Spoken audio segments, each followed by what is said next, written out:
На еден месец пред крајот на полугодието, дел од учениците ромчиња почнаа да се враќаат во училишните клупи. Веќе 15 деца од овие деца се вратени на училиште, кај што очекуваме и останатите кои што се уште нивните деца ги немаат вратено во училишните клупи. Во разговори со училиштата и секако со одделението за образование ќе имаме увид за овие дечиња што како. Веќе една недела меѓу своите другарчиња во одделението е и преводеленката Семина Јашарова, која ја научи и првата песничка.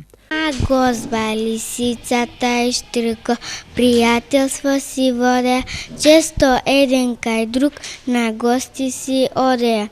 Еден ден за ручок и трата наша кума, на драги и гости му приготви каша.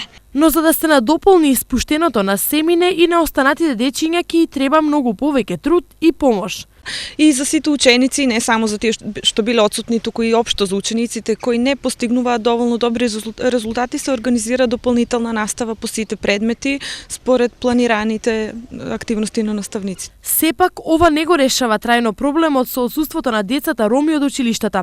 Дел од нив со родителите се на нива, дел питачат по улиците, некои од нив никогаш не ни стапнале во училиштата и за нив е потребна посебна програма. Очекуваме да се направи и да се отвори дневен центар каде што ќе можат овие деца да бидат збринети, да се работи со овие семејства каде што овие деца не посетуваат настава, за овие дечиња да се обезбеди просторија во која што ќе има програма за ресоциализација, да постепено овие деца кои што ги имаме на улица, кои што питачат секојдневно, да ги истекнат старите навики. Проблемот со образованието на децата роми е еден од најголемите проблеми на ромската заедница. За промена на навиките досега не помогнаа ниту едукациите, ниту стипендиите, а уште помалку казните.